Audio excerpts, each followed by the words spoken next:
Hi hello friends, welcome back cine update. இப்போ நம்ம நட்டி நட்ராஜ் நடிச்சிருக்க சீசா தமிழ் திரைப்படம் எப்படி இருக்குன்னு பற்றி ரிவ்யூ பார்க்கலாம் வாங்க. சீசா படத்தோட கதை என்னன்னு பார்த்திங்கன்னா, இளம் தொழிலதிபர் நிஷாந்த் ரூசோ மற்றும் அவரோட காதல் மனைவி பாடினி வசிக்கும் வீட்டில் வேலை செய்யும் ஒரு ஆண் கொலை செய்யப்படுறாங்க. அதே சமயம் அந்த வீட்டில் இருந்த நிஷாந்த் ரூசோ அவரோட மனைவி பாடினி குமார் மாயமாகிடுறாங்க. அந்த வீட்டில் இருந்த சிசிடிவி கேமரா ஹார்ட் டிஸ்க்கும் மாயமாக போகுது.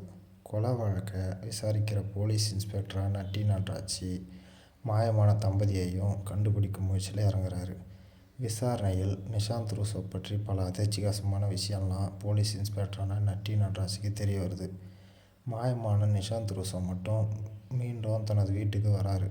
அவருடன் இருந்த அவரது மனைவி என்ன ஆனார் என்பது குறித்து போலீஸ் அவரோட விசாரிக்கும்போது அவர் சரியான மனநிலையில் இல்லைன்றது தெரிய வருது.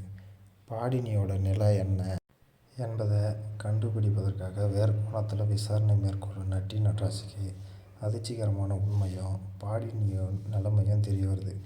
அது என்ன, அதன் பின்னணியில் இருப்பது யார் என்பது தான் படத்தோட மீதி கதை. இந்த கதையை அறிமுக இயக்குனர் குணா சுப்பிரமணியம் இயக்கியிருக்காரு. இந்த படத்தை பற்றின உங்களுடைய கருத்தை கமெண்ட் செக்ஷனில் கமெண்ட் பண்ணுங்கள். தொடர்ந்து நம்ம சேனலுக்கு சப்போர்ட் பண்ணுங்கள், லைக் பண்ணுங்கள். Thank you for subscribe my channel.